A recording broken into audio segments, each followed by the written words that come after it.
des gens qui ne savent rien faire. Ce n'est pas vrai. Ce n'est pas vrai. Et les gens de la société civile, les prétendus technocrates, ils ne sont pas plus qualifiés que ceux qui sont en politique. Au-delà de la qualification. Ça, je le refuse. Au-delà de la qualification. Le prochain Premier ministre, s'il est technocrate, parce que peut-être on l'a pris pour être technocrate, s'il ne devient pas politique, moi, je ne le soutiendrai pas. Raison pour laquelle vous avez poussé tous les technocrates du gouvernement à faire de la politique. Sidiki Kaba est descendu sur le terrain à Tambacounda. Mais non, c'est pas ça. Abdoulatif Coulibaly. Non, ça c'est à vous de leur poser des questions. Si vous êtes recruté, enfin vous êtes engagé, vous êtes appelé dans un gouvernement parce que vous êtes, entre guillemets, une fois de plus, technocrate, on se demande quelles études ils ont faites que les autres n'ont pas faites, quels diplômes ils ont eu que les autres n'ont pas eu, bref, n'est-ce pas? Si on vous a appelé pour ça, mais restez dans votre domaine. Restez dans votre domaine. Ou alors, si on vous appelle et que par la suite, vous-même vous décidiez de vous engager dans une action politique, mais tentez de la réussir. Je ne sais pas si c'est vrai ou pas, mais en tout cas, j'ai eu le sentiment d'avoir lu dans un journal que lors des élections locales, le directeur général de la Sénélec faisait partie des compétiteurs et que même il aurait été battu dans le coin où il était parti. Et vous croyez que c'est normal? Ce monsieur a été appelé en tant que technocrate, on lui a confié une fonction de technocrate. Si c'est vrai, il n'avait rien à faire là-bas. Et s'il a perdu, il doit être sanctionné. Mais c'est une pratique bien sénégalaise. Le directeur de la télévision nationale le président de la République vous appelle, vous, monsieur Silla. Il vous dit, je vous fais directeur général de la RTS. Parce que vous êtes journaliste, vous êtes un technocrate. Cette fois-ci, j'enlève les guillemets. Et après, on dit il faut aller compétir à Guédiawaye. Non, Guédiawaye, c'est noble. Mais à, je sais pas moi, à Kër Ndiassane là-bas, à Papa Ndiassane, à Kër Ndiarem là-bas, un trou de Saré, je ne sais pas quoi, vous croyez que c'est votre place d'y aller? Vous devez aider vos jeunes frères, vous devez aider vos amis qui sont là-bas avec vos moyens de prendre la direction de la localité. Mais pas que vous alliez compétir. Cette affaire du directeur général de la Sénélec, si elle est vraie, il doit être sanctionné. Il n'avait rien à faire là-bas. Souvent, quand ils sont nommés par le chef de l'État, ils se sentent redevables à celui-ci. Mais c'est pourquoi je vous dis, il ne joue pas le rôle. Le chef de l'État vous a appelé à une fonction technique. Vous l'assumez, il vous demande d'aller quelque part pour faire de la politique, vous devez lui faire comprendre que vous n'êtes pas venu pour ça. S'il ne veut pas, vous partez, c'est tout. Maintenant, si vous acceptez, si vous échouez, eh bien, vous devez être sanctionné. Et c'est normal. Maintenant, je répète, arrêtez de nous tympaniser avec les technocrates. Tous ceux qui s'agitent en politique, tous ceux qui dirigent des grands partis ou qui dirigent des partis plus ou moins connus, ceux-là ont des capacités dans divers domaines. Justement, on parle des technocrates pour éviter de telles pratiques. On n'en a pas besoin. Je le dis, monsieur le président de la République, Boula Kenanar, tu n'as pas besoin de ces technocrates. Vous avez des hommes politiques, des femmes aussi qui s'activent en politique, nommez-les dans les fonctions. Oui. Terminé. Lui, Macky Sall, politique, il choisit à la tête de la Sénélec un ami qui avait fait un départ volontaire, qui a son entreprise pour vendre des compteurs aux Sénégalais. Il le met à la tête de la Sénélec. Aujourd'hui, cette même personne sur les listes qui est gagnée, donc ce sont des pratiques bien politiciennes. C'est des pratiques... Raison pour laquelle on invoque les technocrates. Non, c'est pourquoi je vous dis, mais justement les technocrates dévient de leur trajectoire. C'est pourquoi je vous dis, je ne sais pas si c'est vrai ou pas, en tout cas j'ai eu l'impression d'avoir lu, et quand même il a été battu. Si c'est vrai, au moment où on est en pleine coupure de courant récurrente, qu'est-ce qu'il a à faire là-bas? C'est pas normal. J'ai pris son exemple, je n'ai rien contre lui, je ne le connais même pas, mais j'ai pris son exemple parce que ça m'a frappé. Quant aux ministres qu'on a appelés pour soi-disant être des technocrates, n'est-ce pas? C'est à eux de dire au président de la République, je m'occupe de cette fonction. Ou alors, si le Premier ministre est un technocrate, il faut qu'il soit un coordonnateur. C'est tout. Quelqu'un qui coordonne l'action du gouvernement. C'est tout. Mais pas quelqu'un qui s'amuse à prendre des positions politiques. Pour Jean-Paul Diaz.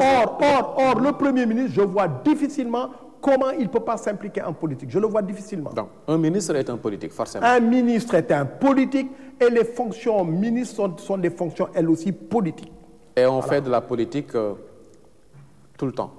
Mais arrêtez de dire, vous croyez que les hommes politiques et les femmes qui s'activent en politique sont là que pour faire de la politique, piailler? Non, ils tracent les gens de travail. Je peux vous dire une chose, hein, un ministre, ça peut être... Le président Macky Sall... Un ministre, ça peut être quelqu'un qui ne soit pas efficace, etc.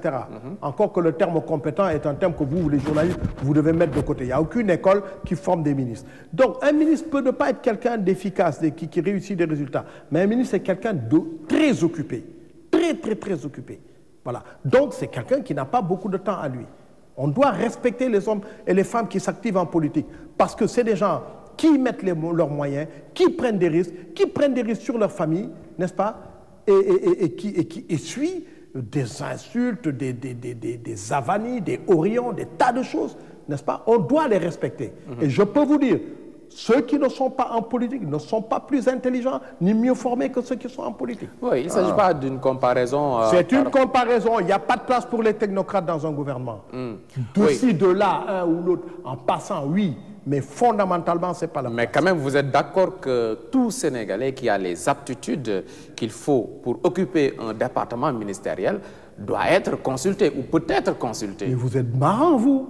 Vous vous rendez compte de combien de gens vont être consultés? Mais vous vous amusez. Non. Peut être consulté. Non. Dans la sphère politique, il y a tout ce qu'il faut. Maintenant, on peut décider d'appeler un haut fonctionnaire à une position de technocrate, à un autre haut fonctionnaire à une position, ou même quelqu'un du privé, n'est-ce pas? C'est tout à fait normal, mais de ci, de là, pas venir nous dire, oui, c'est où les technocrates ou personne. Non, moi je ne suis pas d'accord. Vous êtes d'accord? Peut-être qu'on a vu des politiques occuper des départements ministériels et qui n'ont pas eu de résultats. Alors, pas du tout. Tout comme vos technocrates, et je peux en citer, et pas du tout. Et pas du tout. Tout comme vos technocrates. Donc, un gouvernement politique qui va essayer de réélire... Un gouvernement est un conseil politique. Arrêtez de penser que politique est un terme infamant. Ce n'est pas vrai. C'est un terme très noble. Un gouvernement est un conseil, est un ensemble politique. Que de ci, de là, telle fonction ou telle autre soit confiée à quelqu'un qui n'est pas dans la vie politique courante, ça se comprend, mais je ne vois pas pourquoi ces gens seraient la majorité. Donc il faut s'attendre à une équipe qui sera là pour réélire Macky Sall. Je n'ai aucune information concernant l'équipe. D'après ce que vous dites, vous voulez un gouvernement politique, donc un gouvernement qui sera là pour réélire Macky Sall. Monsieur Sylla, vous faites exprès ou quoi? Je ne vous ai pas dit que je veux un gouvernement. Je vous ai dit que la règle, c'est qu'un gouvernement, c'est un organe politique. Voilà. Le Premier ministre doit être un politique. C'est ma vision des choses.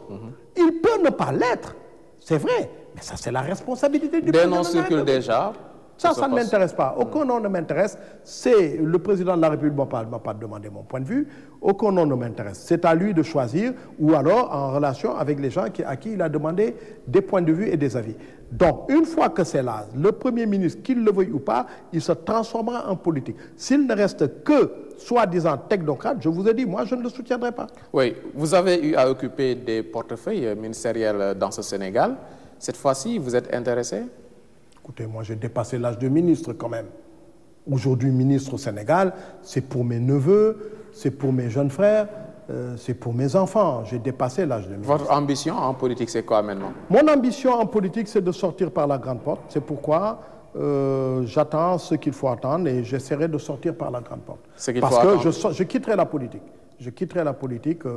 Je pense dans les 7-8 ans, je souhaite quitter la politique. 7-8 ans? Oui. Oui, c'est pas demain la veille alors. Écoutez, je ne fais pas partie de ceux qui sont là pour toute la vie. Dans 7-8 ans, j'irai faire autre chose. Oui, et ce qu'il faut attendre, c'est quoi? Pardon? Vous dites que vous attendez ce qu'il faut attendre. Je ne vous le dirai pas, vous le verrez. Je ferai tout pour sortir par la grande porte. Si je n'arrive pas à sortir par la grande porte, ça ne fait rien. J'aurai au moins, moi, apporté ma pierre, ma contribution à l'action démocratique au Sénégal, à l'action de la liberté au Sénégal. En tout cas, le BCG, Bloc centriste Gaïndé, votre formation politique, n'a semblé faire que de la figuration dans ces locales. Nous n'avons pas fait de bons résultats, je dois l'avouer. Justement, tout ça, ça fait partie des interpellations. Nous avons eu 2 situations qui ne nous ont pas permis de faire ces résultats-là.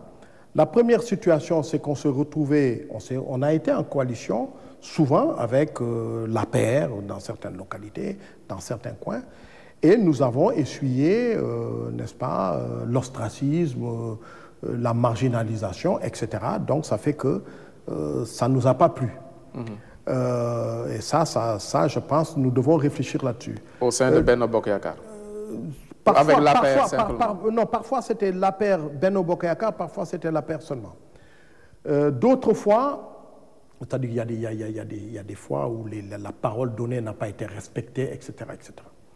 Bon, d'autres fois, nous avons tenté d'aller tout seul parce que la philosophie du Mais vous n'êtes pas un novice en politique. Nous n'avons pas eu de grands résultats, nous avons eu des résultats modestes. Mais tout ça, en tout cas, nous avons au moins le mérite, nous, de nous présenter tout seul. Et je pense qu'un parti politique est fait pour aller seul aux élections. Il se trouve qu'aujourd'hui, quitte à perdre. Aujourd'hui, toutes les équipes qui vont à la Coupe du Monde savent qu'elles ne gagneront pas toutes.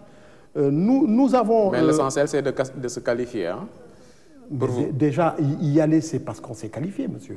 Y aller, c'est parce qu'on s'est qualifié. D'accord. Donc, il y a un dernier élément, c'est-à-dire c'est quelque chose qui englobe les deux éléments, c'est qu'aujourd'hui, la politique est très difficile en termes de moyens financiers. Et les moyens financiers, les moyens matériels doivent être très importants. Et ce n'est pas banal, et c'est pourquoi je dis qu'il faut respecter ceux qui s'activent en politique. Dans la seconde partie de cette émission, nous allons parler de ces moyens financiers pour faire de la politique, surtout au Sénégal. Un clin d'œil à nos partenaires commerciaux.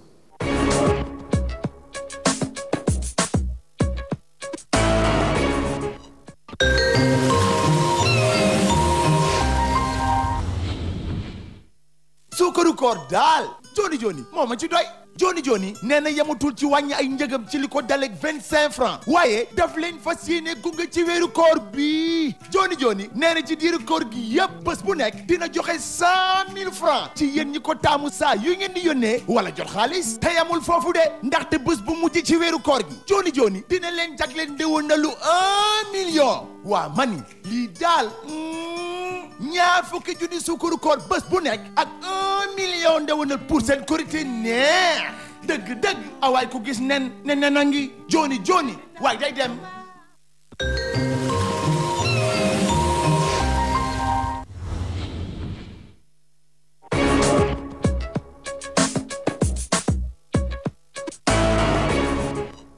Merci, vous suivez Toute la vérité avec Jean-Paul Diaz, leader du bloc centriste Gaïndé, BCG.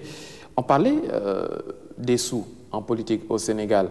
Apparemment, ce sont les formations politiques qui ont ces moyens financiers qui percent.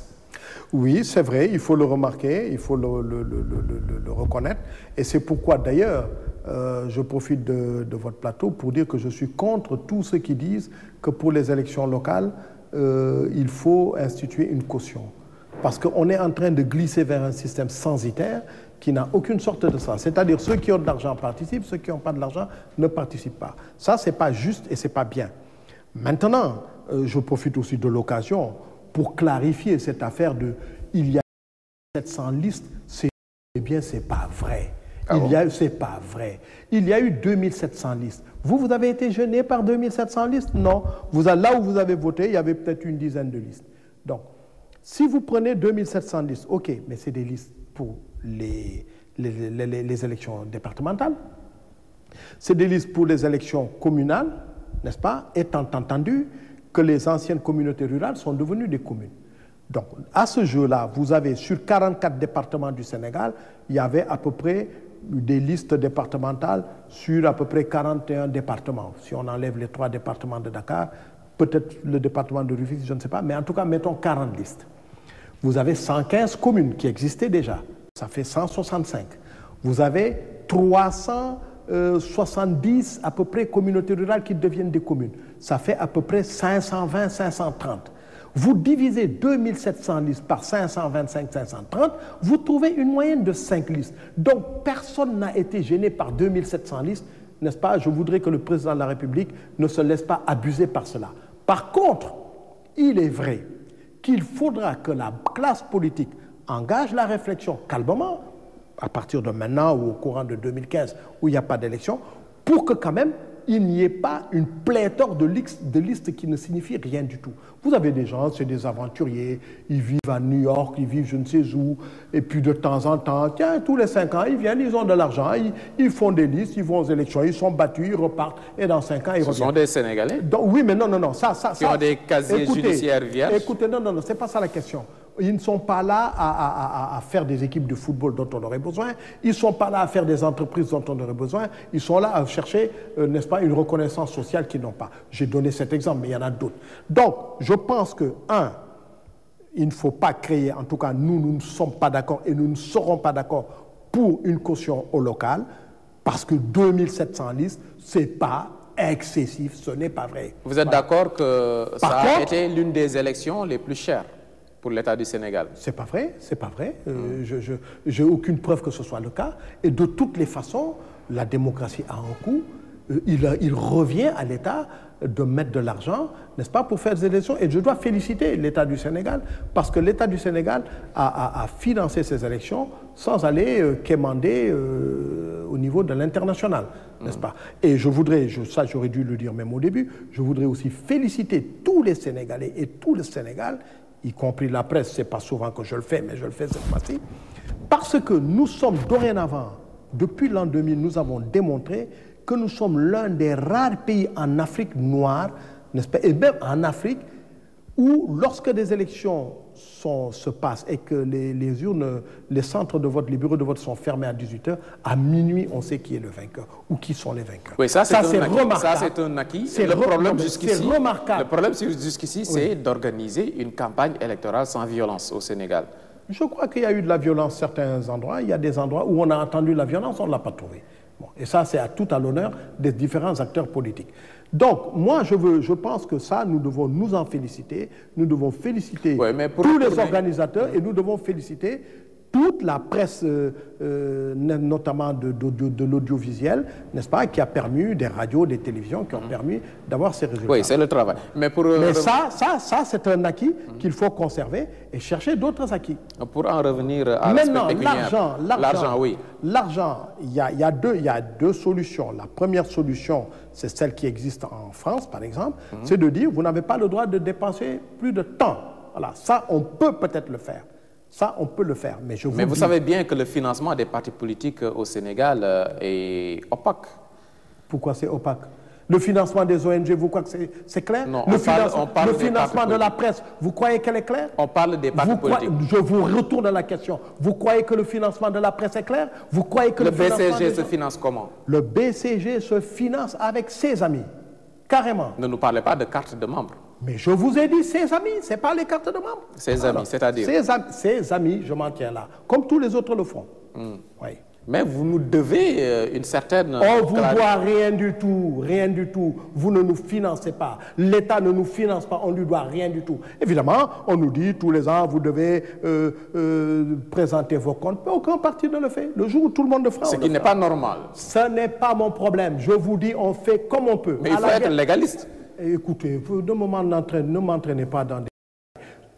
On se débrouille avec les moyens qu'il a. Mais ce qui est possible qu'on fasse, c'est de dire, on ne peut pas, dans une élection, par exemple, législative ou présidentielle, ou dans des locales, on ne peut pas dépenser plus de temps. Maintenant, il faut avoir des moyens de contrôle, parce que c'est facile de le dire et de ne pas pouvoir le contrôler. Ça, c'est vrai. Et ce qui fait que... Finalement, vous répondez. Donc, il faut contrôler le financement des partis politiques. Je vous dis, le financement des partis politiques, l'État ne finance pas des partis politiques. Je ne vois pas pourquoi ils contrôlent. Pourquoi ils contrôlent? Tous ceux qui sont au pouvoir ont les moyens du pouvoir. Tous ceux qui sont passés au pouvoir ont les moyens de leur ancien passage. Ceux qui ne sont pas passés au pouvoir n'ont pas les mêmes moyens. C'est ce qui fait les différences. C'est tout, hein? Oui. C'est ce qui fait les différences. Vous avez été au pouvoir, vous? Moi, je n'ai jamais été au pouvoir, malheureusement pour le Sénégal. Non, vous avez occupé des portefeuilles. J'ai été au gouvernement, ce n'est pas la même chose. J'ai été à l'Assemblée nationale, ça n'a rien à voir. Je regrette de n'avoir jamais été au pouvoir. Si jamais un jour vous faites partie de ces Sénégalais qui ont profité des largesses de l'État du Sénégal, non? Mais monsieur, moi je suis un énarque, je suis un haut fonctionnaire, je suis un homme d'affaires. J'ai gagné de l'argent avant. Moi, la maison que j'habite, je l'ai achetée avant que le PDS n'existe. Je réfute ce que vous dites. C'est parce que vous ne me connaissez pas. Je ne fais pas partie de ceux qui, la première fois où ils ont porté un costume, où ils ont voyagé en première, c'est quand ils ont été ministres. Voilà. On a vu la victoire de Aliou Sall à Guédiawaye, celle de Adama Faye du côté de Saint-Louis, bien que étant une victoire étriquée, même contestée. C'est normal. C'est également ils ont profité du financement du pouvoir. Ça, c'est ceux qui étaient en compétition avec eux qui doivent le dire. Je n'ai pas été en compétition avec eux. Je voudrais simplement dire que, personnellement, je voudrais féliciter Aliou Sall parce que je le connais. Encore que je n'étais pas convaincu qu'il allait passer. Je n'étais pas convaincu qu'il allait passer et je n'étais même pas convaincu par sa candidature, mais je le dis ouvertement, honnêtement. C'est un jeune pour qui j'ai beaucoup d'amitié et c'est pourquoi je le félicite. Adama Faye, je le connais moins. Est-ce qu'il a réellement gagné, Adama Faye? Non, je ne sais pas. Je pense que oui, puisque c'est ça les résultats des commissions, je pense. C'est le résultat des commissions. Il y en a qui disent que c'est ce qui entache quelque peu ces résultats. Quoi? Saint-Louis. C'est quoi? Le fait que Adama Gaye ait gagné de la sorte, mais contesté non. par mais non, Saint-Louis. Une victoire, c'est une victoire. Qu'elle ait été faite, qu'elle soit obtenue par des milliers de voix de différence ou par une voix de différence, une victoire, c'est une victoire.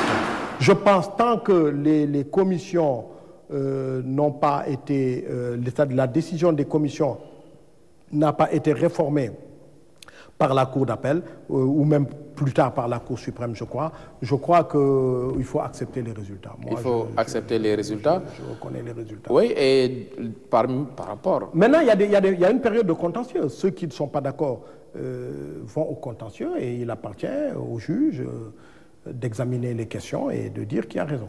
Des enseignements de ces locales, il y en a des confirmations? Idrissa Seck du côté de Thiès? Donc, vous savez, je pense qu'il y a beaucoup de lignes de lecture de ces élections-là. Il y a beaucoup d'enseignements que les uns et les autres doivent tirer. Gagner dans une localité, tout à l'heure, vous savez, quand vous me parliez du Premier ministre, je vous disais, il ne faut pas qu'on aille plus vite que la musique. Gagner dans une localité ne signifie pas qu'on a gagné dans tout le Sénégal. Gagner dans tout le Sénégal, ou dans la majorité du Sénégal aussi, ne signifie pas qu'on est le majoritaire dans tout le Sénégal, dans les faits. Ce n'est pas évident. Je pense qu'une élection qui se passe en 2014 ne commande en rien le résultat d'une élection prévue en 2017 ou en 2019. Ça dépend. Mais 2009 donne matière à réflexion. C'est vrai que 2009 nous a donné une leçon, mais si vous observez bien, 2009 et aujourd'hui, ce n'est pas la même chose. En 2009, le régime au pouvoir avait gagné l'essentiel des communautés rurales, mais avait perdu Dakar, avait perdu Saint-Louis, avait perdu Kaolack, avait perdu Thiès, je crois. Les capitales régionales. Les grandes capitales régionales en dehors de Ziguinchor. C'est la même situation. Non, ce n'est pas la même situation. Aujourd'hui, ce n'est pas la même situation. Ah bon? Avait perdu Guédiawaye et Pikine, qui sont... N'oubliez pas que Pikine est le plus grand département du Sénégal. Pikine peut rassembler... Gagné par PDS. Non, à l'époque, ce n'était pas le PDS. À l'époque, oui. Pikine avait été gagné par Benno Siggil Sénégal ainsi que Guédiawaye. Donc, ils avaient gagné et perdu toutes ces grandes capitales régionales, plus les deux grands départements de Dakar. Donc, ça a pu entraîner 2012. Mais 2012, pour moi, n'est même pas le fruit de ça. 2012 est le fruit d'une obsession de quelqu'un à vouloir coûte que coûte, alors que ce n'était pas du point de vue de la sagesse, du point de vue du sérieux, du point de vue de tout, il ne devait pas se présenter. Ça a été le fruit de quelqu'un qui s'est obstiné à se présenter, c'est Abdoulaye Wade. D'accord. Deuxièmement, ça a été le fruit de cette tentative complètement incompréhensible de vouloir modifier le code électoral pour tracer la voie à son fils. Qu'est-ce que vous nous dites? La mouvance présidentielle. Ce que je dis, c'est que le cas de 2009 n'est pas le cas d'aujourd'hui. Donc vous pouvez dormir tranquille? Jamais de la vie. Jamais de la vie. Ce n'est pas une alerte, ça? C'est une alerte. C'est une alerte. Ouais. C'est une alerte. Mais une alerte, ça vous permet de vous positionner. C'est une alerte vis-à-vis de laquelle il faut tirer des leçons. Il y a des tas de lignes de lecture, mais je vous dis, ce n'est pas parce que ce qui s'est passé ces jours-ci s'est passé que 2017 est gagné ou perdu. Oui, mais par rapport à 2017, on peut citer des noms, des présidentiables. Abdoulaye Baldé du côté de Ziguinchor, Idrissa Seck à Thiès, Khalifa Sall à Dakar. Vous êtes d'accord? Je ne suis pas d'accord parce que la victoire dans une localité qui est circonscrite est le plan national. Qui peut être un point de départ. Et le plan national, ce n'est pas la même chose. Une victoire qui peut être un point de départ. Bien sûr, ça peut être un point de départ, mais je répète, aux uns et aux autres, évitez de danser avant à un rythme plus vite que la musique. Évitez. Donc, je dis que c'est des leçons pour tout le monde, le pouvoir et l'opposition, ou les autres qui ne sont pas tout à fait de l'opposition, mais qui se sont détachés du pouvoir et qui ont gagné. C'est des leçons. C'est une leçon pour le pouvoir, c'est une leçon pour ces gens-là, mais ça ne détermine pas, n'est-ce pas, la situation qui va être vécue en 2017 ou 2019. Ou 2019. Pourquoi ou 2019? Mais non, je ne reviens pas là-dessus. Vous connaissez ma position, je ne varie pas là-dessus. Voilà. Non, revenez. Non, téléspectateurs. Non, je ne reviens pas. Oui, vous êtes pour un quinquennat. Non, je ne reviens pas. Je ne reviens pas là-dessus. Non, Jean-Paul Diaz est pour un quinquennat. Je ne reviens pas là-dessus. Je ne suis pas un perroquet qui répète 50 000 fois les mêmes choses. Avançons. Vous êtes gêné par s'il vous plaît, avançons. Avançons, s'il vous plaît. D'accord, donc un quinquennat. Par rapport à 2017, parce que 2017 est déjà l'actualité, hein? Un gouvernement politique, une opposition qui essaie de se positionner, mais l'APR ne peut pas se dédouaner d'une restructuration. Je suis tout à fait d'accord avec vous. Je suis tout à fait d'accord. Je crois que l'APR ne peut pas faire l'économie d'une restructuration, d'abord d'une structuration, pour commencer. L'APR n'est pas structurée. Enfin, l'économie d'une structuration. Il faut, dans toutes les organisations humaines, il y a un chef, un sous-chef, des adjoints, des machins. C'est comme ça que ça fonctionne. Je pense que l'APR devrait profiter du temps qui reste d'ici la fin de l'année, plus l'année 2015, au plus tard 31 décembre 2015, pour se structurer. Et arrêter des histoires de comité, ça mène à rien. C'est vrai que, bon, Macky Sall a été élu sur cette lancée-là, c'est vrai. Mais la première élection qui est arrivée après, n'est-ce pas, on a vu, parce que j'assimile les législatives à la présidentielle, la première élection qui est arrivée après, on a vu de l'indiscipline de parti. On a vu des situations totalement... Ouais, mais seulement que Macky Sall semble donner la priorité à Benno Bokk Yakaar, la coalition. Je ne peux pas inviter-le ou aller le voir dans son palais, poser-lui la question. Non, on parle de la restructuration de son parti. Je dis, moi, je ne suis pas membre de l'APR, mais je conseille. Je ne me réjouis pas du malheur des autres, hein, ce n'est pas mon genre. Mais je conseille à l'APR d'accepter la structuration. Et Benno Bokk Yakaar, vous en dites quoi? J'en fais pas partie, ça ne m'intéresse pas. Il faut que les gens là se structurent. C'est ça qui va leur donner une chance pour la présidentielle. Finalement, votre positionnement dans cette nous sommes des alliés, nous ne sommes pas des ralliés. Nous sommes des alliés de la première heure du président de la République. Nous continuons à le soutenir tant que nous avons le sentiment qu'il œuvre pour le Sénégal. Et c'est le sentiment que nous avons. Voilà. Et en contrepartie? Mais quelle contrepartie? Nous aurions aimé faire partie, n'est-ce pas, de la mise en œuvre du plan Yoonu Yokkouté, auquel nous avons participé, que nous avons défendu, auquel nous avons invité les électeurs à apporter le choix, n'est-ce pas? Nous aurions aimé être là, mais ce n'est pas le cas, on n'appelle pas tout le monde. Ce n'est pas grave, on n'appelle pas tout le monde. Vous savez, tout à l'heure, vous me disiez, on devrait consulter. Ce n'est pas le Jean-Paul Diaz qu'on connaissait. Écoutez, ce n'est pas mon genre. Qu'est-ce que vous voulez? Diaz moi, je suis un légaliste. Qui demandait sa part. Vous l'avez déjà vu? Je vous mets au défi de dire que Jean-Paul Diaz a demandé sa part. Où? Tout ce que vous pouvez dire, il dit qu'il n'occupe pas telle fonction, il occupe tel autre type de fonction. Ça, oui. Mais oui, il n'y a pas de gêne. Il est toujours dans cette logique. C'est pas une manière de demander sa part. Oh, écoutez, vraiment. De se faire respecter. Quel respecter? Mais moi, on me respecte naturellement, vous savez, vous le savez bien. Donc, nous avons un parti, nous avons des gens qualifiés. Là, vous m'avez appelé à cette émission. Si je vous avais dit, appelez, prenez le professeur Youssouf Fall, vous avez dit, ah non, je ne le connais pas. Appelez tel ingénieur, ah non, voilà. Alors que ce sont des gens qui ont été élus dans ces élections-là. Appelez Abondiaï ingénieur, vous n'aurez dit, ah non, il a été élu, Youssouf Fall a été élu. Voilà, donc c'est ça, c'est comme ça que vous êtes. Vous m'imposez de venir tout seul, alors qu'il y en a d'autres derrière moi qui sont aptes à occuper des fonctions politiques, à occuper des fonctions d'État. Nous sommes dans cette logique-là, mais nous avons rempli notre contrat, nous attendons qu'on remplisse aussi l'autre partie du contrat. Voilà. Maintenant, je pense qu'il faut qu'on aille au-delà de ces élections, que tout le monde se mette au travail, que celui ou celle que le chef de l'État aura choisi comme Premier ministre s'active, n'est-ce pas, pour que les choses avancent. Et là, je suis d'accord pour qu'on accélère aussi la cadence, franchement, c'est vrai. Là, je suis d'accord avec Mimi, elle avait raison, n'est-ce pas, et que les autres travaillent et soient sérieux. Voilà. Mais moi, je préfère un Premier ministre politique. Voilà, c'est mon point de vue. Et j'appelle politique un Premier ministre dans l'actuel gouvernement qui ne serait pas connu pour avoir telle base. Pour moi, il est déjà politique parce qu'il est déjà ministre dans l'actuel gouvernement. Voilà. Celui-là, je le soutiendrai. Vous le soutiendrez. Et on va chercher M. Tartampion qui vient de, je sais pas moi, de l'ONU là-bas ou de l'UNESCO ou de je ne sais où. Ça, moi, ça ne m'intéresse pas. Ça ne vous intéresse pas? Oui, donc de la politique à outrance. Je vous dis simplement, les hommes politiques, si vous n'êtes pas contents, allez. D'ailleurs, vous êtes nombreux à avoir tenté l'expérience dans les locales. Vous avez été étalés. Vous êtes nombreux à avoir tenté l'expérience au-delà. Vous, c'est qui? Vous, les technocrates intelligents qui avaient des diplômes que personne. Vous avez tenté